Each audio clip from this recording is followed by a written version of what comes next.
right, well, hello everyone, and welcome to the Southern Orchards Civic Association's 2020 virtual Night Out for Safety and Liberation in partnership with the Ella Baker Center for Human Rights. My name is Atticus Garden. I have the distinct privilege to serve as an area commissioner with the City of Columbus Southside Area Commission, representing the wonderful, beautiful, and diverse District 2 or Southern Orchards, the host of today's event. Today we come together not only as a community, not only as a neighborhood, but as a city to redefine and reimagine what public safety means for our communities. Thank you for whoever admitted this to guests. Before we introduce our speakers leading our fifth session for today, we have a couple housekeeping items. We ask that you please remain muted until we open up the floor for Q&A. If you have any immediate questions, please place them in the chat. I'll be monitoring the chat. Our speakers can also be monitoring the chat as well. So if you have any immediate questions, if there's something you've missed, something you want them to elaborate on, you feel like you might forget if you wait till the end, please just wait until the end or put them in the chat, and then we'll get them answered at the end. You will find in the chat a #SafetyIs survey. For this afternoon session. We ask that you please complete that survey either during or at the end of the session. We will end today at 4:30, although we have a little bit of flexibility because we don't have our next session until 5:30. So in the off chance that we go a few minutes over, that's okay. We've got a little bit of time to play with. If it feels like we're flowing and we're engaged in good conversation, there's no need for us to have to end it. However, please keep your questions and comments during Q&A straight and to the point. If you have any additional questions or you're unable to ask a question, either due to time restraints or you feel uncomfortable asking the question in the setting, you can fill out the #SafetyIs survey and you can provide your name and email address, and we'll ensure that the speakers get that question and they're able to follow up with you directly. We have also placed in the chat a schedule for today's events. A reminder that Minister Kayla Merchant will be joining us from 4:45 p.m. to 5:15 p.m. To talk about criminal justice voter education, how prosecutors play a critical role in restorative justice in the path to abolition. So with that being said, I would like to welcome our speakers for today's session. We have with us three really amazing individuals who each are doing some really remarkable organizing and work around youth engagement, supporting schools, school safety, and sharing the stories of this work. We have Donte. Donte Woods-Spikes is known for his various forms of work, such as professional speaking, documentaries, most of all his work in communities.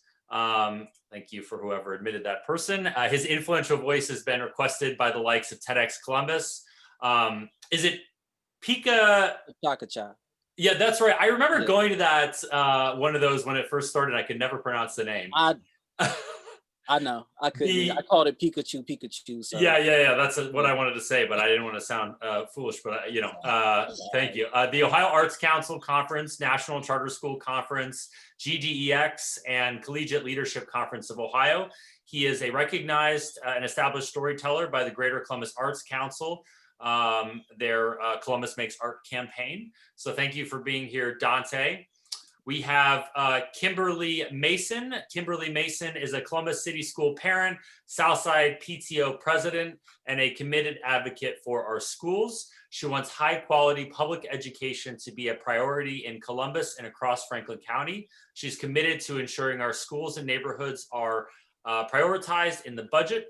Kimberly believes in dignity and justice in our schools and brings a perspective of candor, creativity, and resourcefulness to help strengthen and bridge community relationships. So thank you for being here, Kimberly. And then we have Rahma, and is it Abdullahi? Yeah, it's good. Okay. Was that it though? I don't want to say it incorrectly. Pronounce it for me. Okay. No, you're good. Rahma is a 20-year-old and a student at The Ohio State University. She's an organizer for the Columbus Police Department out of Columbus City Schools campaign, a member of Ohio State student government, and an executive board member of their SSA. She is a recent alumni from Whetstone High School and has always been a big Columbus City Schools advocate. Rahma is majoring in computer and information science and is minoring in political science. In the future, she hopes to run for city council and help create a big impact in the city that raised her. So thank you to Donte, Kim, and Rahma. I am going to hand it off to you guys, specifically starting with Donte, who's going to be facilitating this session. And I'm going to be on the back burner. So thanks so much for being with us. Cool. Thank you. I appreciate that. And I appreciate everybody for coming in, listening to us today as we have this conversation, because it's very, very important. Something I would like to say from the very beginning is, sometimes when we have panel discussions like this, it's usually people that are super educated, got all these labels and all of these accolades behind their name, and it's difficult to connect with them and understand their perspective. They can say a whole bunch of stuff to you and you just like, well, it sounded real smart, but I don't know what they're talking about, because they're so far removed from the issues and the situations that we're talking about. We are not far removed from the situations and context of conversation that we're going to be providing for everybody. We are involved, and we hope that you can take away from this conversation.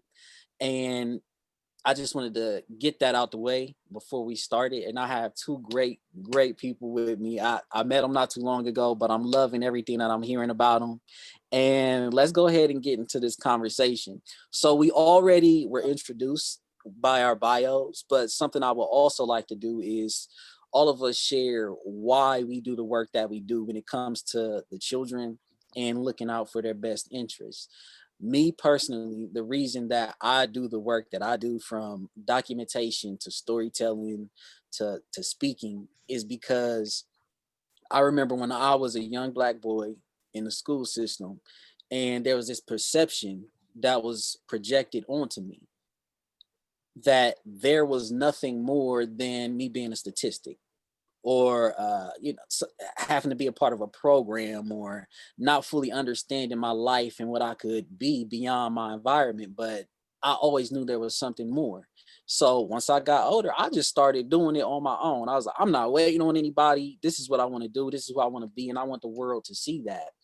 Most of all, I want the kids in the neighborhoods that I come from to see that they don't have to wait. Whatever they're thinking on, whatever they're feeling, they can do it. If they put their minds to it, just stick with the right people, and those things are eventually going to happen. And I try my best to make sure that the kids see that. So Kimberly, could you share why you do the work that you do? Sure. And thank you, Donte. Why I do the work that I do, aside from all the examples that I've had in volunteerism from family members, really boils down to two things. First, I realized that as an adult where I am today, that any life path, it could have been me. So that's the first thing that I recognized. Not to say that I'm special or I've done anything else different, but I'm a person who's made mistakes, been a kid, been an adolescent, and I realized that sometimes between me and my peers, it could have been me. Right. The second thing I realized is that when you're connected and working with the community, it also allows you to understand what the root issues are and to be able to find those solutions that you need.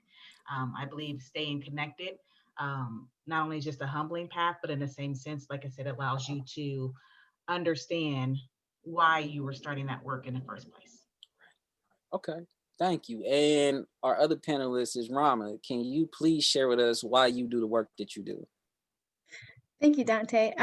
So that's a really good question. I think a lot of it has to do with my parents. They're always been like very involved, doing a lot of community work, helping out the community, especially, the smaller community. And it just became kind of natural thing to me to want to get involved and do community work and to volunteer. And so especially in high school, I became very involved, and I'm like, okay, you know what? I'm really liking this. I was like the president of the National Honor Society, student council, principal advisory council, varsity captain of the softball team. So I was just like, okay, you know what? I'm really digging this work. I feel like I'm really cut out for it. So this just seems like this is something that I should be doing. This is what I was, made for. Sound like you do everything. Cool. That's what's up. That's what's up. Ain't nothing wrong with that. Thank you. I appreciate both of y'all being here with us today to share some of your experiences and perspectives. So let's jump into the first question. And I want to talk a little bit about it before I open up the floor for you two to answer.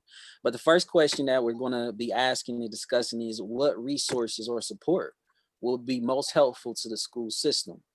And the reason I ask that is because as of recently with COVID, we've seen that we have a lot of things going on in the school. Our budget, we have a nice sized district and we have to split that budget up. And that budget is not as much as we need to make sure that we have those after school programs, that we have social workers in the school, that we have teachers being paid properly for their time.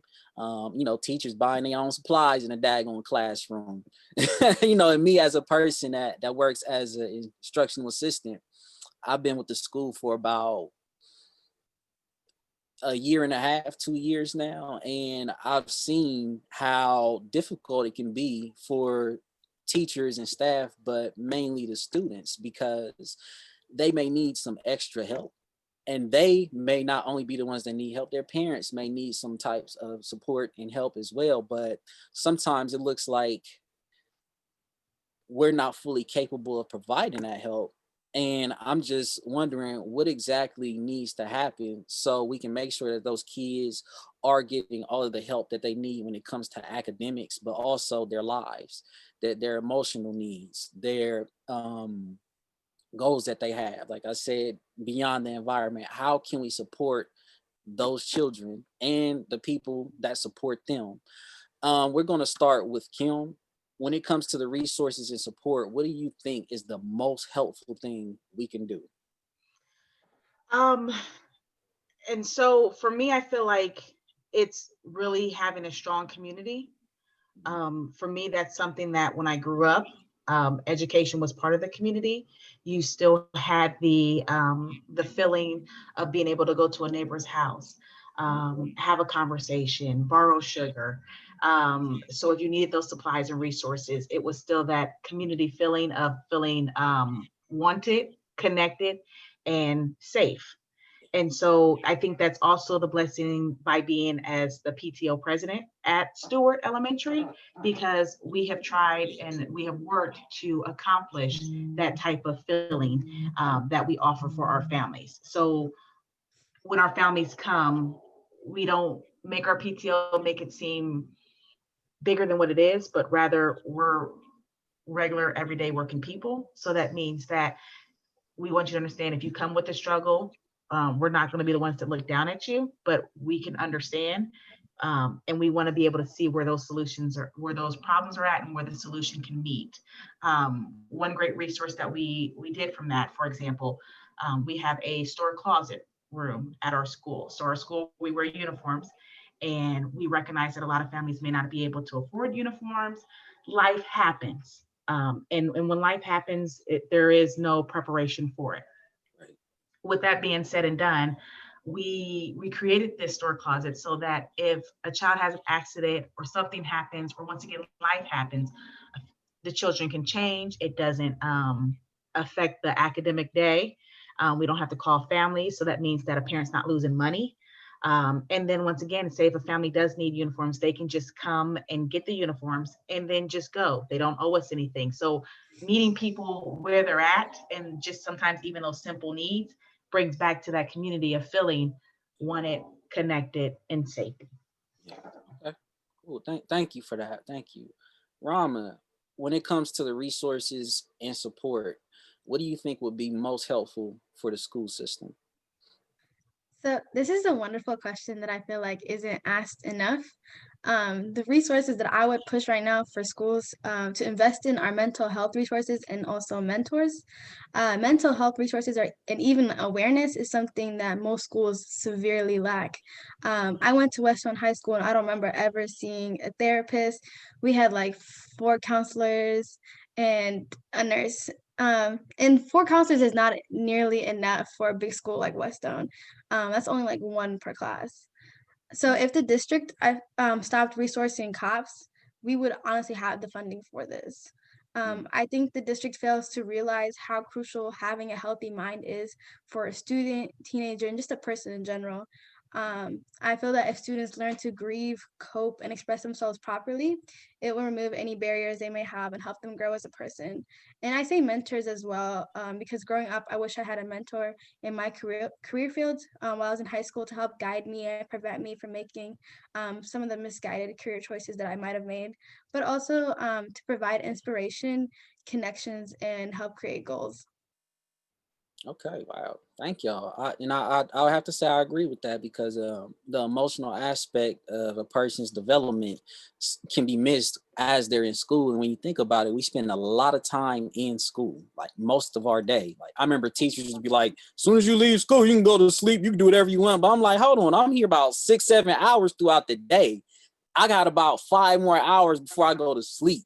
So we spend a large portion of our lives in the school system, and we need all the support and help that we can get as we're in that environment. So Absolutely. I appreciate y'all breaking that down for us. So let's jump into the second question. The second question is, how much of a voice do students have? And before you two answer, I want to share just a little bit of how I feel. I feel like the school system is very policy oriented, and we have people operating in different silos. You know, you may have the board, you may have the mentoring program, you may have the social workers, you have the principal, you have the teachers, but everyone's so caught up in what it is they're doing because it may be demanding of them, or they may not be connected to who they need to be connected to have a full understanding of what is needed as a group. So, you know, when it comes to the students, it's almost like they're at the very bottom of all of that. And my question is, do they have a voice or any say so in how schools operate? And Rahma, I want to start with you on this one. How do you feel about that? So I think the district has to do better with centering student voices, especially on the issue of safety, because these students they're the ones that are going to be impacted with any decisions and changes. So their thoughts and opinions like have to be prioritized. I feel like they're constantly saying they're listening to students, but there honestly is no solid system in place. So students starts to feel defeated, and it feels kind of pointless to share their views and express their thoughts. Like like the issue of dead naming, which is the issue of transgender or non-binary people being called by their former or legal name. I feel like a lot of students have brought up that issue to the district, and they haven't done anything about it. They call them by their legal name, and changing one's legal name is a hard process, and schools shouldn't add to the difficulty. And it's very irresponsible because they're refusing to acknowledge their change and their identity altogether. I also feel like the district has the resources to reach students and amplify their voices, but they're not really doing so and putting the responsibility on others. So we're really trying to push for them to do better, do more. Maybe the district could do better with their social media presence, put their surveys on Instagram page or a Twitter page. Kids use that stuff all the time. I use it all the time. They could send letters, phone calls, and possibly they could have students fill out questionnaires in their homerooms asking about, what could they do better? What could change? And so I feel like they have all these resources available to them. The question is like, will they use them and do their part to help amplify these student voices? Okay, I agree with you on that. And something that is very important is to recognize that as culture is shifting, we have to shift with it, especially if we're a public servant, as a school system. I remember a situation where I was invited to speak to a group of boys, and I'm thinking of everything that I've been through with my experiences. And I was able to talk to one boy, and I asked him about his life and how he feels. And he said, my boyfriend overdosed on drugs last night. I did not I did not prepare myself for him to say his boyfriend, nor did I prepare myself to think that he was connected to anybody that had issues with addiction or drug use. And that's why we have to constantly educate ourselves on what is needed, not what is constantly given to us or what we think makes sense to them. We have to talk to the children to see what they need. So, Kimberly, when it comes to the students when it comes to the students having a voice, when it comes to the students having a voice, do you feel like they have a voice? Do you feel like we already have things set up that they could utilize? What do you think about that? I mean, definitely, I feel like there's opportunity for growth, holistically, and it's definitely multi-layered. I mean, you and Rahma definitely hit on some crucial points, and so definitely making sure that our students' voices are lifted. Also having, I say, a platform that allows them not only just to express, but also express, I should say, effectively with adults. Because I know sometimes when we're dealing with trauma, right, that's housed in our emotion. And then that means that we cannot actually convey what we actually need or want as well to move forward. And I think sometimes that becomes a big disconnect too, because what an adult may hear and what what a child may say may actually be the same things, but because of emotion or power struggles or miscommunication, what could actually be done gets overshadowed. I think there's more opportunity for us to, as a district, to be able to amplify student voices. So one thing, for example, I'm gaining more student voices. A part of the Safe School Task Force, we had recognized that student voices in the demographic represented was not true. If we look at the amount of students and we looked at the data, they were not matching. And so what we did is that we tried to create a video that was centered around students to ask them what that school safety looks like, and also trying to push out that school safety information to the students in a particular classroom.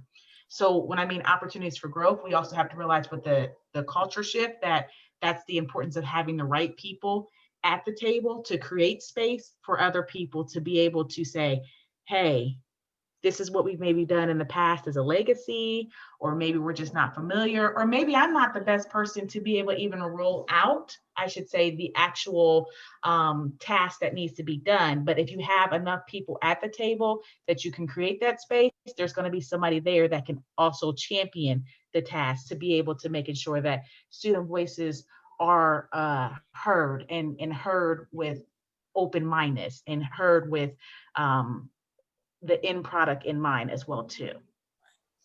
Okay, yeah, I agree with that.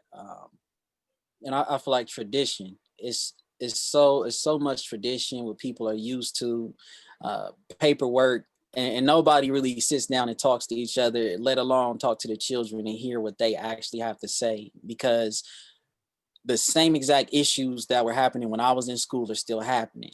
So that lets me know that somebody's not being heard. If we're all having this conversation with each other, but the people in positions of power aren't making those changes or shifts, something's not right. So I think they definitely need to listen to our voices much more and our children's voices much more.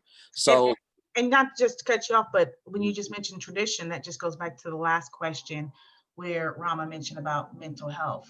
There's a big stigma in the African American community and other cultures about seeking mental health or having mental health services apart. So we have to work on changing that narrative that having therapists and social workers and counselors is not a bad reflection on culture or family or the person. It is just an added value to make sure that the individual can become the best person that they are as well. Right. And I'm with that. I'm Sorry. definitely with that. I do have one note just about like what you said, Kimberly. I know you mentioned that there's like a lot of opportunities of growth for, CCS reaching out to students and helping amplify their voices. It would be really cool just to kind of see a solid plan, just like going forward, of how they're implementing those changes and trying to work harder to amplify those voices and use the resources they have available to them. Right. So better communication and transparency, right? Mm-hmm. Yeah. Yeah. Yeah, that definitely would work, because ain't nothing worse than a person that's like, we're working on it, we're putting something together. You'd be like, well, what y'all put together? We putting it together. It's been 20 years, man.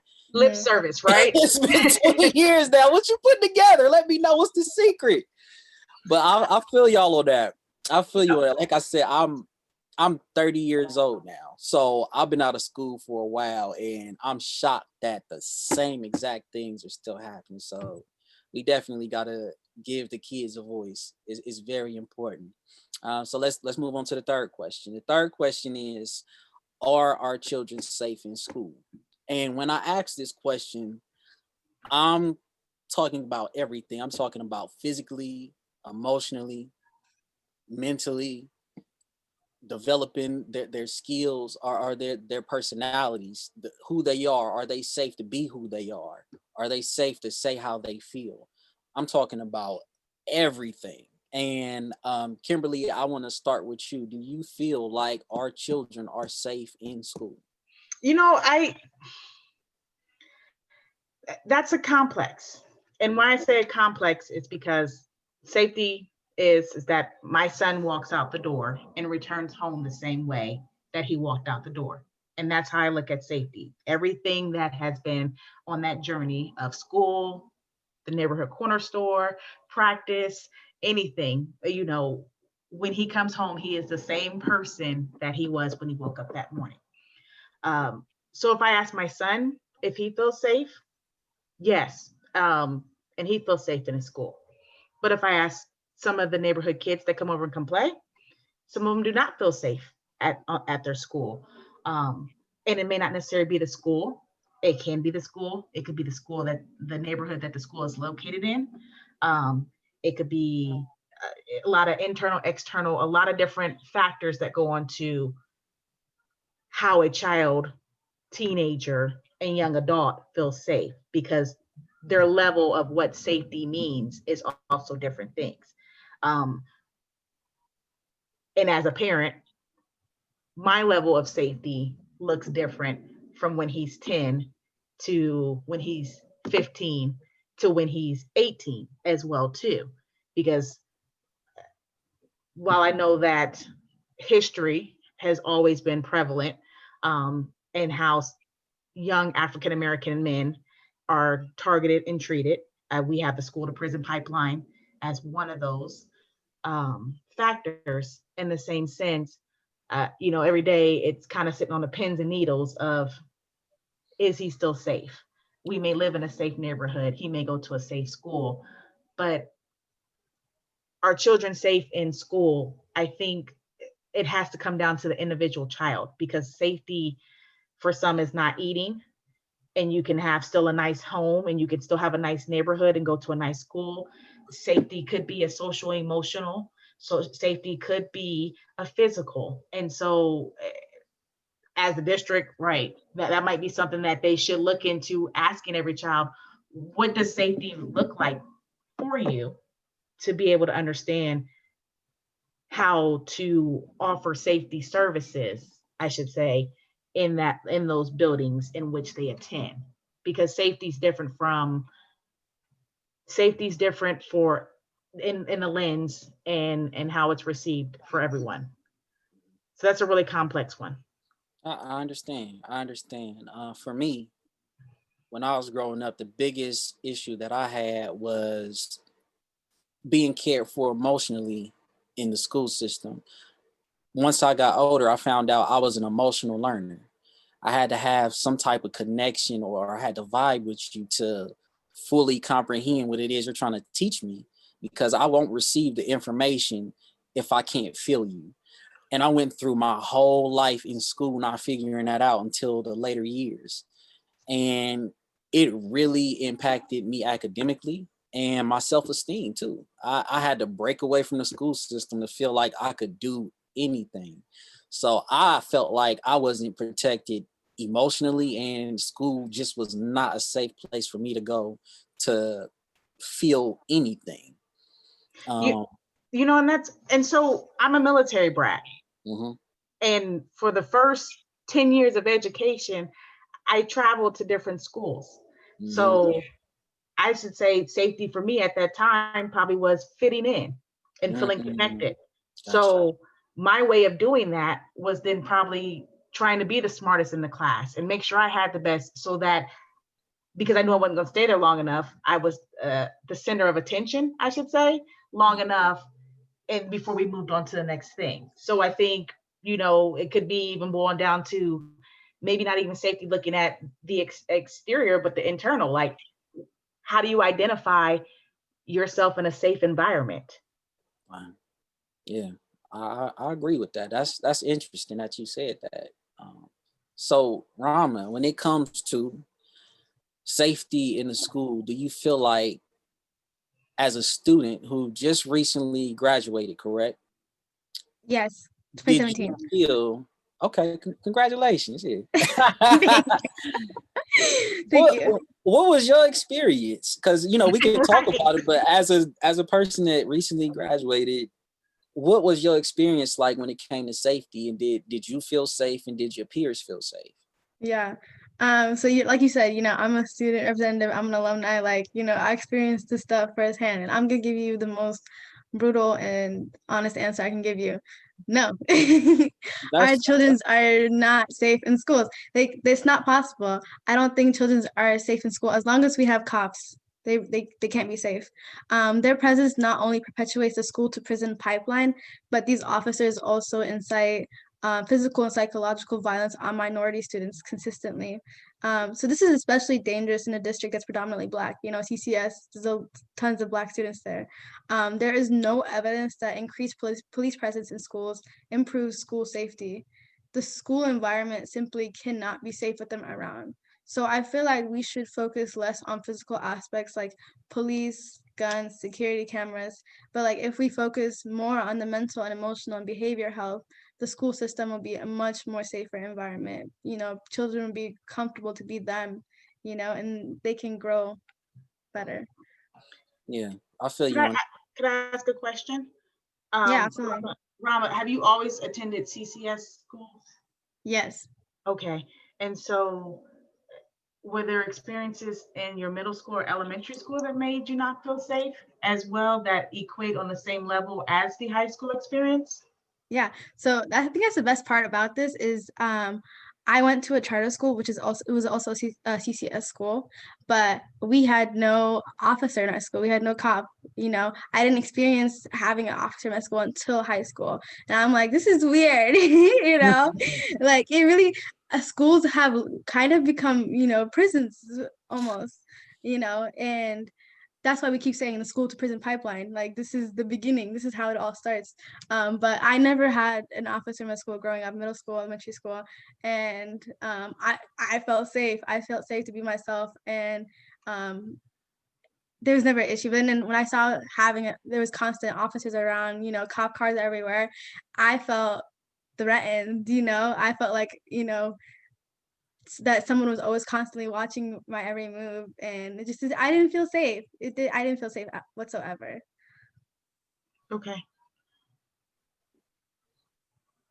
Yeah, I feel you on that. And you touched on something that was very important, how you said police and security cameras. It's almost like there's so much emphasis on watching the students and making sure nothing happens, and not enough emphasis on investing in the students and making sure that they succeed throughout life.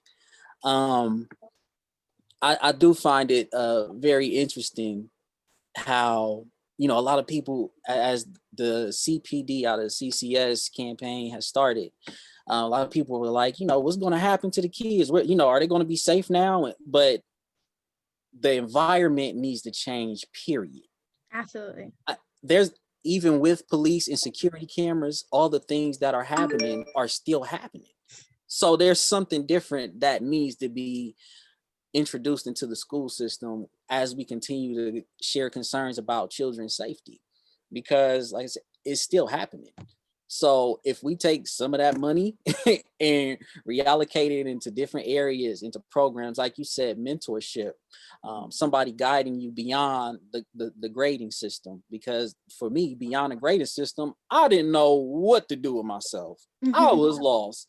I was like, look, I'm gonna just work somewhere and that's how I'm gonna live the rest of my life. I did not have any dreams or goals, because it was just constantly pushed into my head that just finish school, just finish school. But there's so many things going on around me that make me feel uncomfortable and make me feel like I really don't belong here.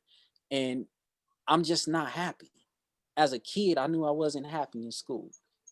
And how did I make it all the way through school being unhappy and nobody addressing that? Absolutely. That's Absolutely. something is seriously wrong with our system when that happens, and I'm not the only one. And there's so Yeah. many different unique experiences that people have that contribute to them feeling like school just is not a safe place to be. So we doing good on time, y'all. We doing real good. So this fourth question is, do you feel the school system is going to change? And when I say that, everything that we've discussed so far, what needs to happen, things that they may have avoided, things that they're showing that they care for, that they could do better. Do you feel changes are being made right now? Do you feel like there's going to be some opposition to changes? Do you feel like they're going to give us something and say, hey, we made changes, but nothing really changes? How is that going to happen? And Rahma, I want to start with you. So the question is, when it comes to the school system, do you believe that it's going to change? I think changes are trying to be made right now. The question is, are they going to be implemented? Are they going to be properly implemented? You know? So, and I'm a very optimistic person. I'm a very positive person. Uh-oh. You done froze on, sis.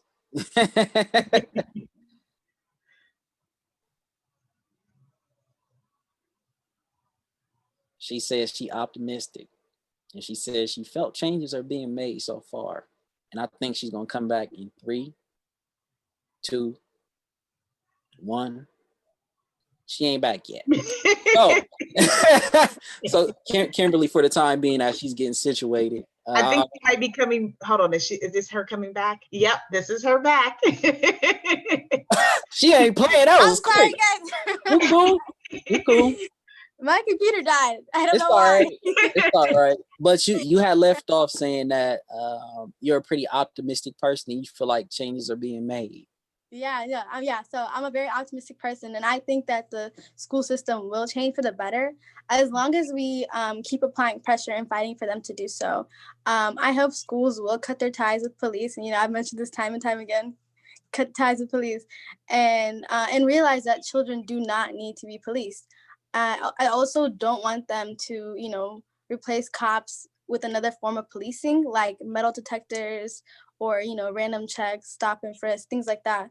But some of this hope, I'm starting to lose it a little bit. Just I'm also part of this task force, and it doesn't feel any different than any of the other meetings that we've had with the board.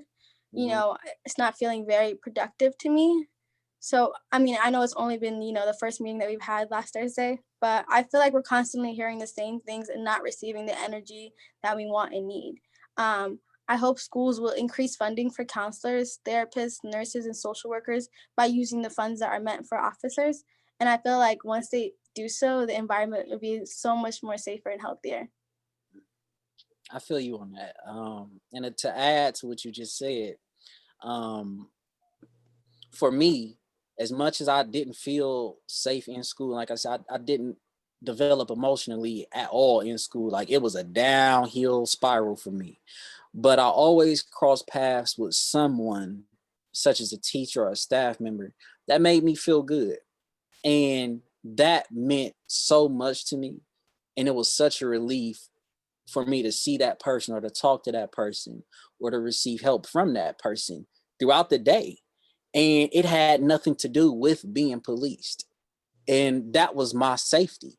And when somebody else tells you how they're going to keep you safe, that's not safety in any way, shape, or form. So I feel you on that. I really feel you on that. Thank you. Exactly. Like, I feel like teachers and, the 4 counselors at my school, they already have a lot on their plate, They can't help every single student with their professional development, their personal development. That's why I'm like trying to push for funding on more counselors and more therapists and social workers so they can focus on every student's like personal and professional development. Right. People need to get paid. For real. You know what I'm saying? People need to get paid for their time and energy. That's just how it works. People have lives, they have children, they have things that they're addressing, and they can make a career out of it if they were able to get paid. And that's why I also support what you're saying about taking those funds and placing them somewhere else. So thank you for that. Thank you. Kimberly, do you feel Here. the school system is going to change? So I guess I should say I can only speak from my personal experience. As somebody who ran for school board, I had an opportunity to run last year. I had an opportunity to run last year with some of the people that are on the school board right now. So once again, going back to earlier conversation where we talked about being connected with, your community and also running with other individuals, it gives you an opportunity to see exactly what is important for them and what's not. It also becomes a little bit of an accountability too, because when you run in a campaign, people then also understand what you also will stand for as well too. So, I'm not on the school board. The Safe School Task Force is not a school board ran committee. It is a committee of just nothing but volunteers from teachers, students, and people that work out in the community. So the good thing about it, I think, is we're having a task force that is not a school board task force, but rather a community-centered task force. That is where that starts to embark on change, right? Because normally in the past, all of the school boards have been focused on members that they select and have a part of the group that's already internal, where most of us are already external individuals that have been working and serving in the community. Because of that, that gives us a better relationship, I think, of knowing what's needed, what's focused, and hopefully from that group, we can come to a good consensus that says, what does safe schools and what does a safe schools model look like for the 21st century? Right. I think so. To me, that shows a little bit of a change because, like I said, in the past, it's always been internal, where now it's actually people that are external. And so is a system going to change? I think they realized through the pandemic, they have to change. Right. There were already situations, circumstances that were present before the pandemic. The pandemic made sure that the school had to start listening to them. I mean, consequently, nobody had anywhere to go, right? So you had to pay attention to what was going on. And that was of understanding even the simple things that some people don't even have internet and stuff at home. So how do you expect children to do work if you thought children were doing work when you were sitting home, simple assignments? Well, now you understand why they weren't, because that wasn't a resource at home, and going back to those resources. So now you have to start not necessarily just hearing the consensus, but actually saying, okay, maybe some of the things could have been preventable. Maybe we have the opportunity to prevent some things. Maybe we have the opportunity to change some things. There are some individuals on that school board that are really vested in taking their role, I should say, serious, that they want change, and they know change is long overdue. Hopefully, they'll have an opportunity to prove people like myself, you, and Rahma, and everybody else who's joined us today differently, of why they're sitting there and why we're here, per se.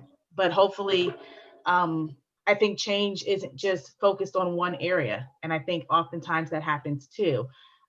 Society has grown into this pointing finger system, and we see that at a national level down.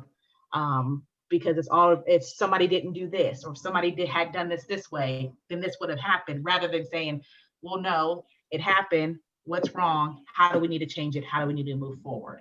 And so I think consequently, we need to look at all layers, not necessarily just the school board, our students, our teachers, our community. How do we come together as a group to make sure that the change that's needed for the city of Columbus City Schools, and the future generation, how do we work together to make sure that this change can actually be here, so that 10 years from now, in 2030, we're not back here having the same roundtable discussion. Same conversation. That's it. Can I add something a little bit in there? So I think what concerned me the most about the task force is that we CPD at CCS really push for this to happen. You know, student voices, we really push for all this to happen. So it's like, if we didn't say anything, would the task force even, you know, happen? Would they be even like taking our opinions into account? Would this change even be happening? And then also, when we talk about like implementing change, we want kind of like an exponential change, you know. I feel like a lot of times currently we're just kind of fed up, you know. I'm sorry. No, and We're that's valid. That's we definitely want valid. big change to happen, you know. And I keep saying that this is the board meetings. It feels like a board meeting because, you know, these people were handpicked by the board, and it doesn't feel like a community meeting. It doesn't feel like, you know, we're getting genuine, honest thoughts and feelings from people. You know, it feels like a regular, proctored board meeting, you know, the regular usual thing. So we want big change to happen. We want honest opinions. We want, You know, Rahma, you're definitely 100%. I guess I look at it when you said that you feel like if CPD at a CCS didn't happen, would this even be an afterthought? I guess I look at it opposite, because in history, until actionable actions occurred throughout history, you know, from slavery to civil rights, until something actually occurred where people amplified their voices, that is when the afterthought of and after fact of other things were implemented. So I don't look at it that it wouldn't, if you guys didn't do it, that it wouldn't. The fact of the matter is, because you guys did it, now it's time to kind of move forward so that we can do it. You know, that's just how I look at things, because that's where the greatest change when we look at history and life has happened. Because if not, hypothetically, if that's the case, I look at my own history, then I'd probably still be in slavery if somebody didn't stand up and fight back as a group. So it's not the fact that when they decided to do it or how they decided to do it. It's the fact that because they're able to do it, I have the freedoms that I have today. Yeah. That's just my lens. I understand. Yeah. And so I was kind of give you my perspective as like as a representative of CPD at CCS. You know, I feel like without all of our hard work, you know, and our protests and constant, you know, just pushing things on social media, that this may have not happened, and that kind of scares me. So be proud that it happened. Be proud that it happened. Be proud that it happened, and that you're starting to see something. I mean, if you guys did it and you didn't see any results or any afterthought, then I think it probably would be even more reason to be discouraged. But be happy that your voice, amongst other voices, is starting to make a change. And if that's something that you've seen and you've been doing since you've been in leadership, then you're doing what you're calling us to do. For sure. Yeah. Now, you know, I'll say, we're definitely gonna take credit for that. oh yeah, and you know, I'll say, you know, Martin Luther King is considered one of the most important historical figures in American history, but at a point in time, he was sprayed with water hose, dogs attacked on him, put in prison, called unruly, all types of names. But as time went on, everybody saw what he was saying. He was right, and the people that was behind him, they were right. So, I mean, we know what's happening right now. It ain't much to discuss. We know what you're doing. Go ahead, do what you do, sis. We support you. Yeah, you can be proud and recognize the district did not do enough. Yeah, that's what's up. So, with that being said, that's pretty much wrapping up everything that we had to talk about. Thank you both so much for coming through, sharing your perspective, your experiences, your thoughts, your expertise, everything that you have. I want to say thank you to everybody that tuned in and listened to us, because I feel like this is very important. As time goes on, our children are going to be the ones that have jobs, the ones that speak on our behalf, that are a part of the economy. And the first thing we should always do is make sure that they are safe and they have a space where they can grow into those people. And they shouldn't be up against barriers and walls and anxiety and feeling like they're constantly being watched and policed on a day-to-day basis.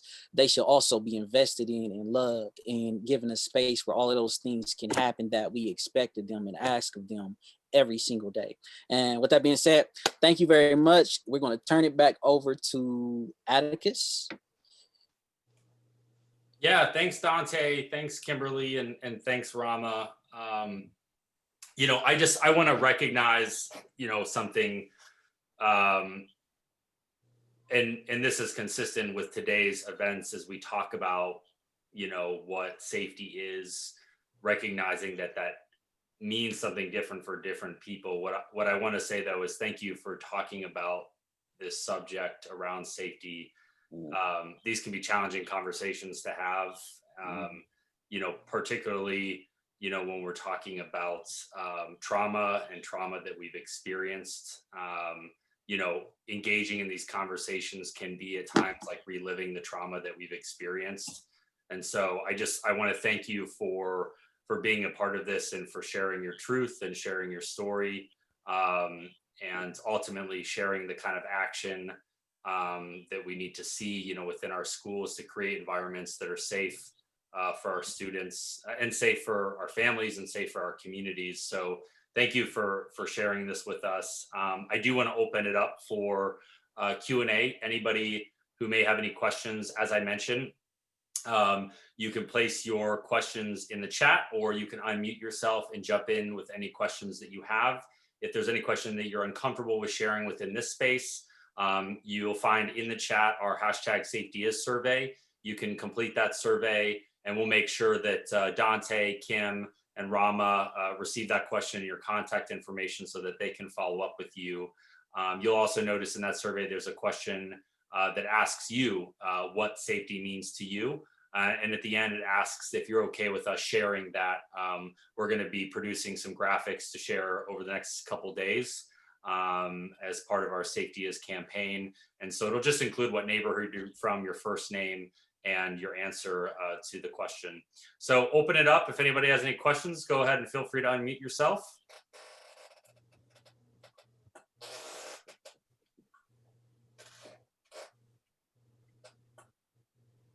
We'll go ahead and give it a second.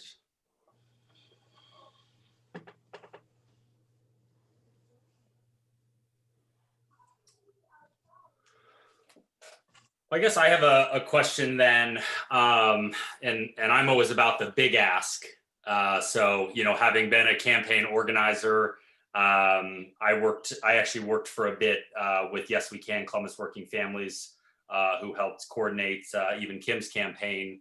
And so I guess I want to ask the big ask from each of you that you have for us.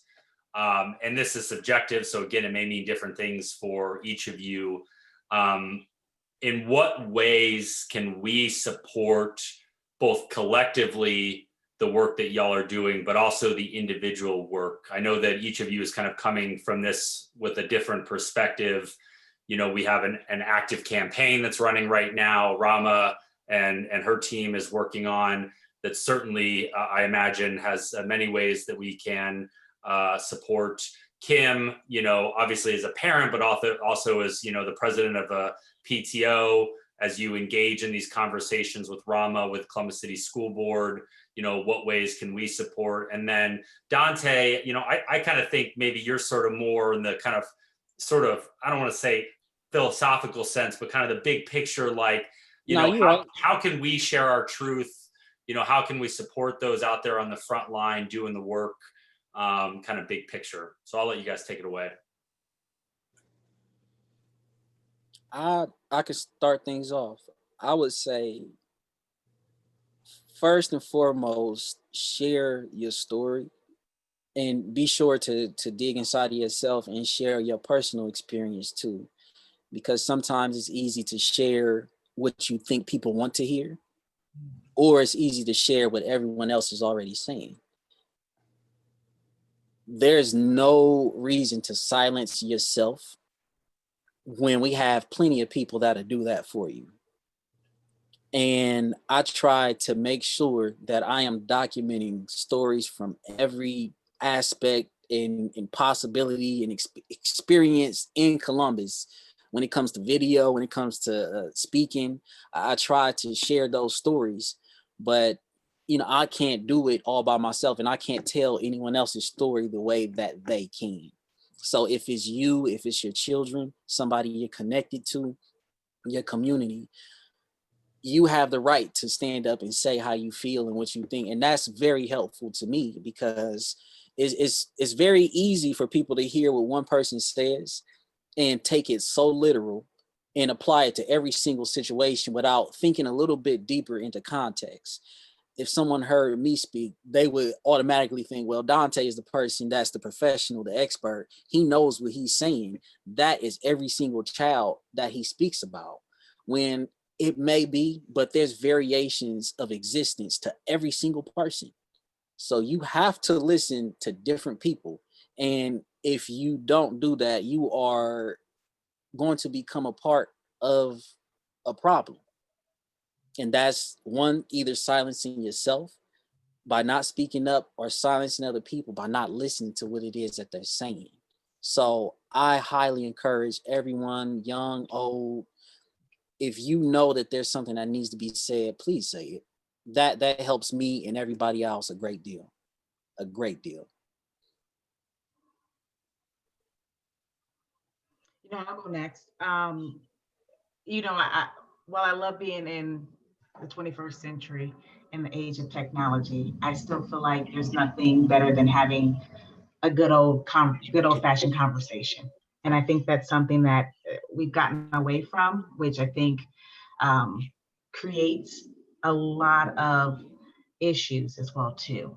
So I'm really thankful that, Southern Orchard is having these healthy conversations. And I know the conversation doesn't end tonight, Atticus, you have many conversations. So I think for all three of us, even from the South Side, being a South Side parent and South Side PTO, having the conversations across the board so that we can understand where we agree, where we disagree, and how we can all move forward as well too. Because I think, that's the beauty, I should say, that often gets left out of a lot of conversations, a lot of movements, and a lot of potential growth. And so I know with our PTO, we work with Southside Stay, and that's a great organization as well too, with some of our other Southside school pathways, just being able to continue the conversation so that as a PTO, we know how to help. One thing I can at least say from a personal level, I can only model what I want to see. And I think sometimes that's something that, I try to bring forth to the PTO. I try to bring as a parent. You can only be what you see. And so if I'm showing the example, having the conversations of examples that I think are best suited, I think that that's an opportunity that we all can kind of gain benefits, especially on the South Side. All right, so first of all, Atticus, if you want to run my city council campaign in the future, please, by all means, go ahead. Thank you for asking this question, because I was going to say this eventually, but we need all the support we can get. We are starting a community coalition, so we are looking for community members who want to join us and support us. We're having our first onboarding meeting tomorrow, so I'm going to put the link for our registration in the chat box. But yeah, we want to get everybody involved as much as we can, because this month especially is a very important month with all the task force meetings. Like, we really want to push to get cops out of schools. So if you guys want to help us, by all means, join us. Awesome. Thank you. Well, thanks again, Donte, Kim, and Rahma, and thanks, Rahma. I appreciate that. I'm sure you could find some folks who are far better and better suited than I am. I may have retired from that side of my life, but when you run for city council, I'm going to keep my eye out. So I have no doubts. And I want to thank each of you again for being here. And as I mentioned to everybody who's watching, or for those of you who joined late or anything you may have missed, this session is being live recorded and will be uploaded to our YouTube channel tomorrow, Southern Orchards Civic, at Southern Orchards Civic. You won't find any content on it right now, but if you go tomorrow, you'll find it at Southern Orchards Civic. And then we'll also upload the links from YouTube onto our Facebook page at Southern Orchards Civic Association. So thanks again, Donte, Kim, and Rahma. Just a couple, again, things to note. One, in the comments section, you will find the schedule for the rest of today's events. Second, you can click on the link that has been posted, the #SafetyIs survey. We do ask that you please complete that with any follow-up questions you have for the speakers. We'll also provide them if you'd like. There's an option to opt in. We'll provide them with your email and contact information. You can be included to any of their email lists that they may send out for their prospective work, and also to answer the what does safety mean to you question. Next, we're going to be having Kayla Merchant, who is going to be speaking from 4:45 to 5:15 p.m. On the criminal justice voter education, how prosecutors play a critical role in restorative justice in the path to abolition. That's going to be facilitated by Donna Hughes.